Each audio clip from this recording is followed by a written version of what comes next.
GeM TV நேயர்களுக்கு அன்பு வணக்கங்களை கூறிக்கொண்டு விநாயகப் பெருமானை வணங்கி இன்றைய 12 ராசிகளுக்கான பலன்கள். இன்று 12/9/2025 விஸ்வாவசு வருடம் ஆவணி மாதம் 27ஆம் நாள். சூரிய உதயம் காலை 5:58 சூரிய அஸ்தமனம் மாலை 6:12 ஆதிக்க கிரகம் சுக்கிர பகவான். வழிபட வேண்டிய தெய்வம் மகாலட்சுமி தாயாரை வழிபட வேண்டும்.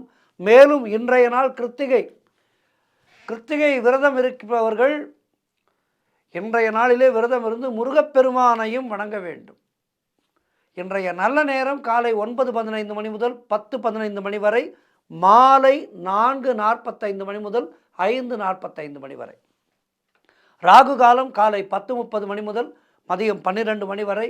யமகண்டம் மதியம் 3 முதல் மாலை 4:30 வரை. குளிகை நேரம் காலை 7:30 முதல் 9 வரை. இன்றைய சுபகோரை சுக்கிரகோரை நேரம் காலை 6 முதல் 7 வரை, இரவு 8 முதல் 9 வரை. இந்த நேரத்திலே சுபகாரியங்களுக்கான பேச்சுவார்த்தைகளை தொடங்கலாம். புதிதாக ஆடை ஆபரணம் வாங்கலாம், அழகு சாதன பொருட்கள் வாங்கலாம். அதுபோல் வீடு கட்டுவதற்கான முயற்சிகளிலே இந்த வேளையிலே இறங்கலாம். முன்பணம் கொடுப்பது, கான்ட்ராக்டரிடம் பேசுவது, இது விஷயமெல்லாம் இந்த வேளையிலே செய்தால் அது மிக சுபமாக முடியும். உங்களுக்கு எந்த விதமான சிக்கல்களும் இல்லாமல் புதிதாக வீடு கட்டி கிரகப்பிரவேசம் செய்வீர்கள். ஆகவே இந்த நேரத்தை பயன்படுத்தி கொள்ளுங்கள். அதேபோல் கவனமாக இருக்க வேண்டிய கோரை செவ்வாய் கோரை. இது காலை 11 முதல் மதியம் 12 வரை. இந்த நேரத்திலே எந்த விதமான முக்கியமான முடிவுகளையும் எடுக்கக்கூடாது. மௌனமாக இருங்கள் இந்த நேரத்திலே. அதேபோல் இன்றைய நட்சத்திரம் இன்று மாலை 4:30 வரை பரணி, அதன் பிறகு கிருத்திகை நட்சத்திரம். இன்றைய திதி இன்று மதியம் 2:01 வரை தேய்பிறை பஞ்சமி, அதன் பிறகு சஷ்டி திதி வருகின்றது. இன்றைய சந்திராட்டமும் கன்னியா ராசிக்கு சந்திராட்டமும் கவனமாக இருக்க வேண்டும். மேலும் இன்றைய நாளிலே ஹஸ்தம் நட்சத்திரக்காரர்கள் சிகப்பு நிற ஆடைகளை அணிவதை தவிர்ப்பது நல்லது. தொடர்ந்து நாம் காண இருப்பது மேஷம் முதல் மீனம் வரை உள்ள 12 ராசிகளுக்கான பலன்களை. மேஷ ராசி அன்பர்களே, இன்று சந்திரன் உங்கள் ராசியிலேயே இருக்கின்றார். உங்களுடைய ராசி அதிபதி செவ்வாய் ராசிக்கு 6ஆம் இடத்திலே இருக்கின்றார். ஆகவே தொழிலிலே நல்ல லாபங்கள் கிடைக்கின்ற நல்ல நாள். திருமண பேச்சுவார்த்தைகள் சுபமாக முடியும். கணவன் மனைவிக்குள் இருந்து வந்த பிரச்சனைகள் எல்லாம் சரியாகும். உங்களுடைய தொழில் முயற்சிகள் எல்லாம் பெரும் வெற்றி பெறுகின்ற நல்ல நாள். நண்பர்கள் மூலம் அனுகூலங்கள் உண்டாகும். மனம் உற்சாகமாக காணப்படக்கூடிய நல்ல நாள். அதேபோல் வீடு வண்டி வாகன யோகம் உண்டாகும். செய்கின்ற செயலிலே பெயரும் புகழும் கிடைக்கின்ற நல்ல நாள். அலுவலகத்திலே வேலை பார்ப்பவர்களுக்கு சம்பள உயர்வும் பதவி உயர்வும் கிடைக்கும். சுபகாரியங்கள் நடக்கக்கூடிய நல்ல நாள். எதிலும் வெற்றி உண்டாகும். இன்றைய நாளிலே என்ன செய்ய வேண்டும்? மகாலட்சுமி தாயாரை வணங்குங்கள், முருகப்பெருமானை வணங்குங்கள். வாழ்த்துக்கள். ரிஷபராசி அன்பர்களே, இன்று சந்திரன் உங்கள் ராசிக்கு 12ஆம் இடத்திலே இருக்கின்றார். உங்களுடைய ராசி அதிபதி சுக்கிரன் ராசிக்கு 3ஆம் இடத்திலே இருக்கின்றார். ஆகவே தேவையில்லாத செலவுகள் ஏற்படும். ஆகவே கவனமாக இருக்க வேண்டும். உத்தியோகத்திலே இருப்பவர்கள் பணியிலே கூடுதல் கவனம் செலுத்த வேண்டிய நாள். தொழில் மற்றும் வியாபாரத்திற்காக புதிய முதலீடுகளை தவிர்க்க வேண்டிய நாள். திருமணம் போன்ற சுபகாரிய பேச்சுவார்த்தைகள் சற்று தாமதமாகும். உடல் உழைப்பு அதிகமாகும். நண்பர்கள் உறவினர்கள் மூலம் நல்ல அனுகூலங்கள் உண்டாகும். உடல் ஆரோக்கியத்திலே எச்சரிக்கையாக இருக்க வேண்டிய நாள். குடும்பத்திலே கணவன் மனைவிக்குள் சண்டை சச்சரவுகள் ஏற்பட்டு விலகும். வீடு வண்டி சம்பந்தமான விரய செலவுகள் சிலருக்கு ஏற்படும். கவனமாக இருக்க வேண்டும். கூட்டு தொழிலிலே மன வருத்தங்கள் உண்டாகலாம். குலதெய்வ வழிபாடு வெற்றியை தரும், மன அமைதியை தரும். மொத்தத்தில் இன்றைய நாளிலே உங்களுக்கு காரிய தடைகள் ஏற்பட்டு விலகுகின்ற நாள். வேலை வணங்குங்கள்.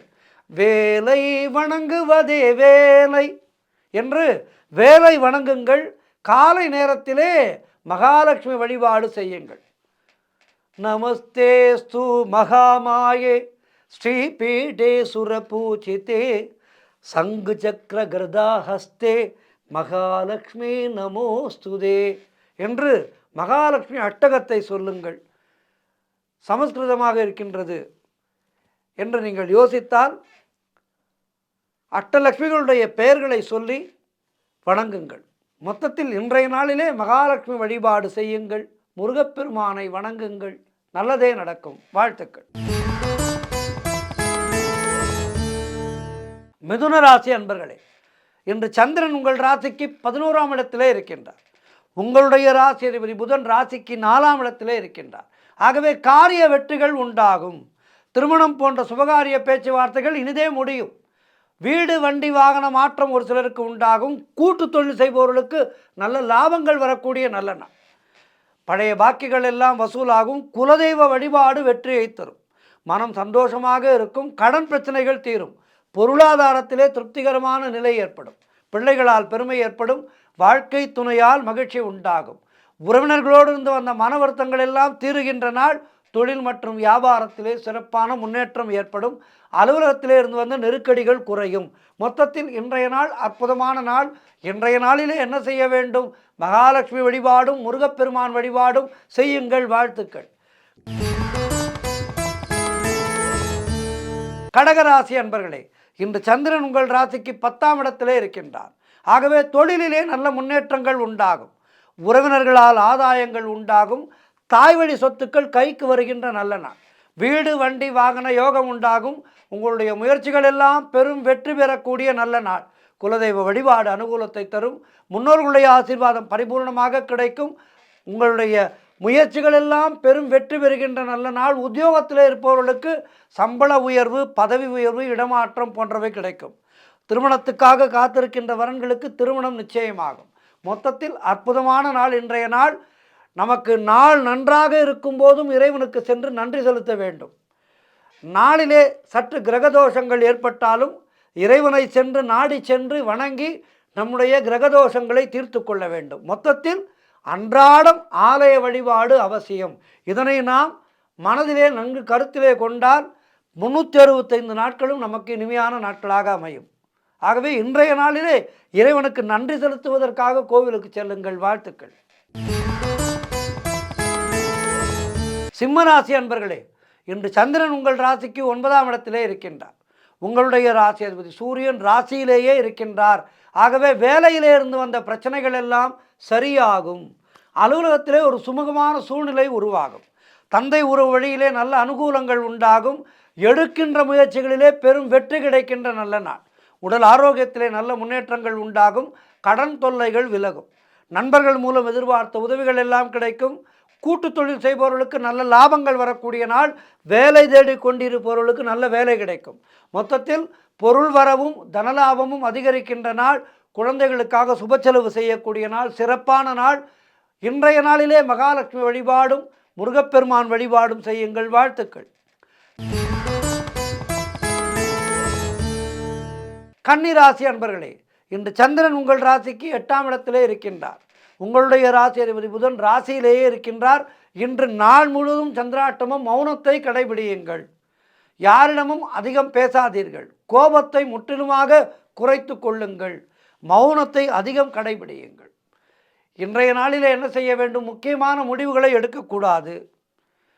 அதேபோல் மற்றவர்களை பற்றி பேசக்கூடாது.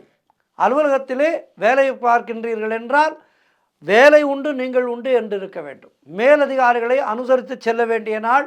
வழக்கு வியாஜ்யங்களை பற்றி இன்றைய நாளிலே யோசிக்காதீர்கள். ஒரு 2 நாட்களுக்கு தள்ளி போடுங்கள். வேலை மாற்றம் ஒரு சிலருக்கு ஏற்படும். மன அமைதிக்கு ராமநாமத்தை ஜபிக்க வேண்டிய நாள் இன்றைய நாள். ஆகவே இன்றைய நாளிலே கவனமாக இருங்கள். வேல் விருத்தம் படியுங்கள். மயில் விருத்தம் படியுங்கள். கந்த குரு கவசம் படியுங்கள். இன்றைய நாளிலே முருகப்பெருமானை வணங்குங்கள். மகாலட்சுமி தாயாரை வணங்குங்கள். வாழ்த்துக்கள். துலாம் ராசி அன்பர்களே, இன்று சந்திரன் உங்கள் ராசிக்கு 7ஆம் இடத்திலே இருக்கின்றார். உங்களுடைய ராசி அதிபதி சுக்கிரன் ராசிக்கு 10ஆம் இடத்திலே இருக்கின்றார். ஆகவே நினைத்ததெல்லாம் நல்லபடியாக நடக்கும். நீண்ட நாட்களாக குழந்தை பாக்கியத்திற்காக காத்திருக்கின்ற தம்பதிகளுக்கு சந்தான பிராப்தி உண்டாகும். தொழில் மற்றும் வியாபாரத்திலே சிறப்பான முன்னேற்றம் ஏற்படும். காரிய தடைகள் எல்லாம் விலகி எடுக்கின்ற முயற்சிகளிலே பெரும் வெற்றி கிடைக்கின்ற நல்ல நாள். வேலை தேடி கொண்டிருப்பவர்களுக்கு நல்ல வேலை கிடைக்கும். எதிர்பார்த்த விஷயங்கள் எல்லாம் நல்லபடியாக நடக்கும். அனுகூலங்கள் உண்டாகின்ற நல்ல நாளாக இருக்கின்றது. கடன் பிரச்சனைகள் தீரும். மனம் சந்தோஷமாக இருக்கும். உங்களுடைய முயற்சிகள் எல்லாம் பெரும் வெற்றி பெறுகின்ற நல்ல நாள். அலுவலகத்தில் வேலை பார்ப்பவர்களுக்கு சம்பள உயர்வும் பதவி உயர்வும் நிச்சயமாக கிடைக்கும். சிறப்பான நாள் இது. இன்றைய நாளிலே மகாலட்சுமி வழிபாடு செய்யுங்கள், முருகப்பெருமானை வணங்குங்கள். வாழ்த்துக்கள். விருச்சிக ராசி அன்பர்களே, இன்று சந்திரன் உங்கள் ராசிக்கு 6ஆம் இடத்திலே இருக்கின்றார். உங்களுடைய ராசி அதிபதி செவ்வாய் ராசிக்கு 11ஆம் இடத்திலே இருக்கின்றார். ஆகவே உடல் ஆரோக்கியத்திலே எச்சரிக்கையாக இருக்க வேண்டும். கொடுத்த வாக்கை காப்பாற்ற முடியாத சூழ்நிலைகள் ஏற்படும். ஆகவே மிக மிக கவனமாக இருக்க வேண்டும். அலுவலகத்திலே வேலை பளு அதிகமாக இருக்கும். பொருளாதாரம் நெருக்கடியாக இருக்கின்றது. வீண் விரயங்கள் உண்டாகக்கூடிய நாள். தொழில் சம்பந்தமான புதிய கடன் எதுவும் வாங்காதீர்கள். மேலதிகாரிகளால் நெருக்கடிகள் உண்டாகின்ற நாள். வேலை மாற்றம் ஒரு சிலருக்கு உண்டாகும். வீண் வாக்குவாதங்களை தவிர்க்க வேண்டிய நாள். இன்றைய நாளிலே மௌனத்தை அதிகம் கடைபிடியுங்கள். கோபத்தை முற்றிலுமாக குறைத்து கொள்ளுங்கள். இறை வழிபாடு செய்யுங்கள். வாழ்த்துக்கள். தனுசு ராசி அன்பர்களே, இன்று சந்திரன் உங்கள் ராசிக்கு 5ஆம் இடத்திலே இருக்கின்றார். உங்களுடைய ராசி அதிபதி குரு ராசிக்கு 7ஆம் இடத்திலே இருக்கின்றார். ஆகவே எதிர்பார்த்த விஷயங்கள் எல்லாம் நல்லபடியாக நடக்கும். தொழிலிலே நல்ல முன்னேற்றங்கள் உண்டாகும். உழைப்புக்கேற்ற ஊதியம் கிடைக்கும். கடன் பிரச்சனைகள் தீரும். வேலை தேடி கொண்டிருப்பவர்களுக்கு நல்ல வேலை கிடைக்கும். சுபகாரியங்கள் நடக்கக்கூடிய நல்ல நாள். காரிய தடைகள் எல்லாம் விலகும். உடல் ஆரோக்கியத்திலே நல்ல முன்னேற்றம் உண்டாகும். வீடு வண்டி வகையிலே நல்ல மாற்றங்கள் ஏற்படும். நண்பர்கள் மூலம் அனுகூலங்கள் உண்டாகும். குடும்ப ஒற்றுமை சந்தோஷத்தை தரும். உங்களுடைய வயதுக்கேற்ப உங்களுக்கு நல்லது நடக்கின்ற நல்ல நாள். இன்றைய நாளிலே மகாலட்சுமி வழிபாடு செய்யுங்கள். முருகப்பெருமானை வணங்குங்கள். வாழ்த்துக்கள். மகர ராசி அன்பர்களே, இன்று சந்திரன் உங்கள் ராசிக்கு 4ஆம் இடத்திலே இருக்கின்றார். உங்களுடைய ராசி அதிபதி சனி ராசிக்கு 2ஆம் இடத்திலே இருக்கின்றார். ஆகவே பொருளாதாரத்திலே பெரும் வளர்ச்சி உண்டாகும். அரசு வகையிலே நல்ல ஆதாயங்கள் உண்டாகும். உடல் ஆரோக்கியம் நன்றாக இருக்கும். காரிய அனுகூலம் உண்டாகும். உத்தியோக வகையிலே நல்ல மாற்றங்கள் ஏற்படும். தொழிலிலே நல்ல முன்னேற்றம் ஏற்படும். திருமணம் போன்ற சுபகாரிய பேச்சுவார்த்தைகள் இனிதே முடியும். வீடு கட்டுவதற்காக எடுத்த முயற்சிகளிலே பெரும் வெற்றி கிடைக்கும். மனக்குழப்பங்கள் தீர்ந்து மனதிலே தெளிவு பிறக்கின்ற நல்ல நாள். கடன் தொல்லைகள் விலகும். தாய்வழி சொந்தங்களின் உதவிகள் எல்லாம் கிடைக்கும். சிறப்பான நாள் இது. இன்றைய நாளிலே என்ன செய்ய வேண்டும்? மகாலட்சுமி வழிபாடு செய்ய வேண்டும். முருகப்பெருமானை வணங்க வேண்டும். வாழ்த்துக்கள். கும்பராசி அன்பர்களே, இன்று சந்திரன் உங்கள் ராசிக்கு 3ஆம் இடத்திலே இருக்கின்றார். உங்களுடைய ராசி அதிபதி சனி ராசியிலேயே இருக்கின்றார். ஆகவே அலுவலகத்திலே பதவி உயர்வு, சம்பள உயர்வு போன்றவை கிடைக்கும். குழந்தை பாக்கியத்திற்காக காத்திருக்கின்ற தம்பதிகளுக்கு சந்தான பிராப்தி உண்டாகும். தந்தை உறவு வழியிலே நல்ல அனுகூலங்கள் உண்டாகின்றன. திருமணம் போன்ற சுபகாரிய பேச்சுவார்த்தைகள் கைகூடி வரும். நண்பர்கள் உறவினர்கள் மூலம் நல்ல ஆதாயங்கள் உண்டாகும். புதிதாக தொழில் தொடங்கும் முயற்சிகளிலே பெரும் வெற்றி கிடைக்கும். காரிய தடைகள் எல்லாம் விலகி நீங்கள் நினைத்ததெல்லாம் நல்லபடியாக நடக்கக்கூடிய நல்ல நாள். உடல் ஆரோக்கியம் சிறப்பாக இருக்கும். வீடு வண்டி வாகன மாற்றம் ஏற்படும். சிறப்பான நாள் இது. இன்றைய நாளிலே முருகப்பெருமானை வணங்குங்கள். மகாலட்சுமி தாயாரை வணங்குங்கள். வாழ்த்துக்கள். இறுதியாக மீனராசி அன்பர்களே, இன்று சந்திரன் உங்கள் ராசிக்கு 2ஆம் இடத்திலே இருக்கின்றார். உங்களுடைய ராசி அதிபதி குரு ராசிக்கு 4ஆம் இடத்திலே இருக்கின்றார். ஆகவே பழைய பாக்கிகள் வசூலாகும். உழைப்புக்கு ஏற்ற ஊதியம் கிடைக்கும். கடன் பிரச்சனைகள் தீரும். குழந்தை பாக்கியத்திற்காக காத்திருக்கின்ற தம்பதிகளுக்கு சந்தான பிராப்தி உண்டாகும். பூர்வீக சொத்திலிருந்து வந்த பிரச்சனைகள் எல்லாம் தீரும். கூட்டு தொழில் செய்பவர்களுக்கு நல்ல முன்னேற்றங்கள் உண்டாகும். கணவன் மனைவிடையே நல்ல ஒற்றுமை ஏற்படும். சுபவிரயங்கள் ஏற்படக்கூடிய நல்ல நாள். வேலை தேடிக்கொண்டிருப்பவர்களுக்கு நல்ல வேலை கிடைக்கும். நண்பர்கள் மூலம் அனுகூலம் உண்டாகும். சிறப்பான நாள் இது. இன்றைய நாளிலே மகாலட்சுமி தாயாரை வணங்குங்கள். முருகப்பெருமானை வணங்குங்கள். வாழ்த்துக்கள். 12 ராசியர்களுக்கும் இன்றைய நாள் சிறப்பாக இருக்க பிரார்த்திக்கின்றேன். நன்றி, வணக்கம். ஓம் நம சிவாய சிவாய நமக. ஓம் நம சிவாய சிவாய நமக. இன்றைய ஆன்மீக தகவல். சிவநாமத்தை சொல்லும் போதே நீங்கள் புரிந்து கொண்டிருப்பீர்கள். இன்றைய நாளிலே நாம் பார்க்க இருப்பது ஒரு அற்புதமான சிவன் கோவிலை பற்றிய தகவல்களை பார்க்க இருக்கின்றோம். பொதுவாகவே இந்த காவிரி தென்கரை தலங்கள் என்ற பகுதியிலே நாம் அடிக்கடி சிவனுடைய கோவில்களை பற்றி இந்த ஆன்மீக தகவலிலே பார்த்து கொண்டிருக்கின்றோம். இன்றைய நாளிலேயும் இந்த தேவார பாடல் பெற்ற திருத்தலங்களிலே ஒரு தலமான திருக்கருக்குடி என்ற அற்புதமான ஒரு ஆலயத்தை பற்றி பார்க்க இருக்கின்றோம். இதனை மருதானந்த நல்லூர் என்று அழைப்பார்கள், பழங்கால பெயர். இந்த திருக்கருக்குடி என்ற ஆலயமானது தற்போது மருதானந்த நல்லூர் என்று அழைக்கப்படுகின்றது. மருதாந்த நல்லூர் என்று வழங்கப்படுகின்றது. மருதாந்த நல்லூர். இந்த ஆலயத்திலே இறைவனுடைய பெயர் சர்க்குணலிங்கேஸ்வரர். என்ன அற்புதமான தமிழ் பெயர் பாருங்கள். சர்க்குணலிங்கேஸ்வரர், கருக்குடிநாதர், பிரம்மபுரீஸ்வரர். இப்படி 3 அருமையான திருப்பெயர்களிலே இந்த இறைவன் வழங்கப்படுகின்றார். இங்கிருக்கின்ற இறைவி, அதாவது அம்பாளுடைய பெயர் சர்வாலங்கார நாயகி, சர்வாலங்கார பூஷிதாயை நமக என்று சகஸ்ரநாமத்திலே ஒரு பெயர் வரும். அப்படி சர்வாலங்கார நாயகி, எப்போதுமே அலங்கார தோற்றத்தோடு காட்சி தருகின்ற அம்பிகை, அத்வைத நாயகி, கல்யாண நாயகி. இப்படி இறைவியும் 3 திருப்பெயர்களிலே காட்சி தருகின்றார். தேவார பாடல்கள் பெற்ற தலம் என்று சொன்னேன் அல்லவா? சம்பந்த பெருமான் இங்கே பாடியிருக்கின்றார்.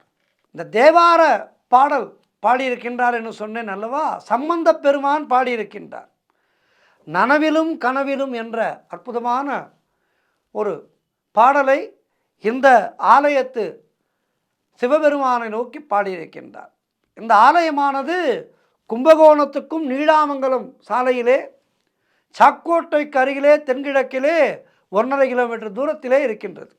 கும்பகோணத்திலே இருந்தும் இந்த ஊருக்கு செல்வதற்கு நிறைய வாகன வசதிகள் எல்லாம் இருக்கின்றது.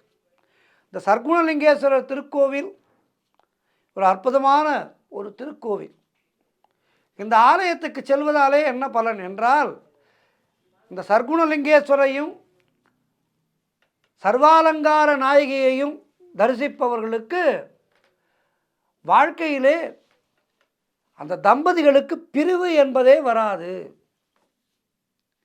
இப்போது நிறைய பேர் விவாகரத்து என்கின்ற ஒன்றை எடுக்கின்றார்களே, வாழ்வதற்கு ஒரு சகிப்புத்தன்மை இல்லாமல். அப்படி சகிப்புத்தன்மை இல்லாமல் வாழ்க்கையிலே தவறான முடிவெடுக்காமல் இருப்பதற்கு இந்த ஆலயத்துக்கு சென்று இறைவனையும் இறைவியையும் வணங்கினால் அவர்களிடத்திலே பிணக்குகள் மறைந்து நல்ல ஒரு ஒற்றுமையும் அந்யோன்யமும் தம்பதிகளிடத்திலே ஏற்படும். அதேபோல் திருமணத்துக்காக காத்திருக்கின்ற வரன்களுக்கு திருமணம் நிச்சயமாகும். இப்படிப்பட்ட நல்ல விஷயங்கள் எல்லாம் இந்த ஆலயத்துக்கு சென்று இறைவனை வணங்கினால் நிச்சயமாக நடக்கும். ஆழ் மனதிலே முக்கியமாக ஒரு நம்பிக்கை இருக்க வேண்டும். கோவிலுக்கு ஜோதிடர் போக சொல்கின்றார், போகின்றோம் என்ற வார்த்தையை சொல்லவே கூடாது. ஜோதிடர் சொல்லிட்டாருங்க அதுக்காக போகிறோம் என்று சொல்லக்கூடாது. உண்மையான நம்பிக்கையோடு இறைவனை தரிசிக்க செல்ல வேண்டும். இந்த ஆலயத்தினுடைய ஸ்தல வரலாறு என்று பார்த்தால் அற்புதமான ஒரு வரலாறு. சர்க்குணன் என்ற மன்னன் பூஜித்த தலமானதனாலே இந்த ஆலயத்துக்கு அவனுடைய பெயரோடு வைத்து சர்க்குணேஸ்வரர் என்று வைத்திருக்கின்றார்கள். அனுமதலிங்கம் என்ற பெயராலே இங்கு இந்த லிங்கம் வழிபடப்படுகின்றது. மிகச்சிறிய பழமையான திருக்கோவில்தான். கிழக்கு நோக்கிய முகப்பு வாயிலோடு இந்த ஆலயம் அமைந்திருக்கின்றது. சுவாமி, அம்பாள் ஆகிய 2 சன்னதிகளும் கிழக்கு நோக்கி அற்புதமான முறையிலே அமைந்திருப்பது இந்த ஆலயத்துக்கு ஒரு மிகப்பெரிய சிறப்பாகும். கருவறை விமானங்கள் எல்லாம் மிக உயர்ந்தவை. வாயிலிலே விநாயகர் இருக்கின்றார். முருகப்பெருமான் கார்த்திகேயர் என்ற பெயரிலே குடிகொண்டிருக்கின்றார். அதற்கு பக்கத்திலேயே அனுமத்லிங்கம் இருக்கின்றது. கருவறையிலே உள்ள சிவலிங்கம் மிகவும் சிறியது. இத்தல இறைவன் மணலால் ஆன சுயம்பு லிங்கமாக அருள்பாலிக்கின்றார். மண்ணினை கையிலாலே பிடித்து செய்த அந்த சுவடுகள் இப்போதும் தெரிகின்றது. 1/2 அடி உயர சிறிய ஆவுடையார் பீடம் கல்லால் அமைக்கப்பட்டிருக்கின்றது. கோட்டங்களிலே நர்த்தன விநாயகர், இருபுறமும் பூதகணங்கள், தட்சிணாமூர்த்தி, வீணாதார தட்சிணாமூர்த்தியாக காட்சி தருகின்றார். லிங்கோத்பவர் ஆகியோருடைய மூர்த்தங்கள் எல்லாம் இருக்கின்றது சிறப்பான முறையிலே. பிரகாரத்திலே வலம்புரி விநாயகர், நவகிரக சன்னதி, சூரியன், சந்திரன், லிங்கோத்பவர், முருகன் ஆகியோர் அருள்பாலிக்கின்றார்கள். இத்தல விநாயகர், வலம்புரி விநாயகர், இந்த வலம்புரி விநாயகரை வழிபடுபவர்களுக்கெல்லாம் அவர்களுடைய காரியங்களிலே ஜெயங்கள் ஏற்படும். ஆகவே வலம்புரி விநாயகரை வழிபடுவது சிறப்பு. பிரம்மா, சர்க்குணன் ஆகிய அரசன் ஆகியோர் இந்த தலத்திலே வழிபட்டு மிகப்பெரிய பலன்களை பெற்றிருக்கின்றார்கள். அதனால்தான் இந்த ஆலயத்திலே இருக்கின்ற இறைவனுக்கு சர்க்குணலிங்கேஸ்வரர் என்ற திருப்பெயரோடு காட்சி தருகின்றார். மிகச்சிறப்பான இந்த ஆலயத்துக்கு சென்று வழிபடுபவர்களுக்கு எல்லா விதமான வளங்களும் நலங்களும் சேரும் என்பதிலே எந்த விதமான ஐயமும் இல்லை. குறிப்பாக நான் முன்பே சொன்னது போல குடும்ப ஒற்றுமை தழைக்கும் இந்த ஆலயத்துக்கு சென்று வழிபாடு செய்தார்.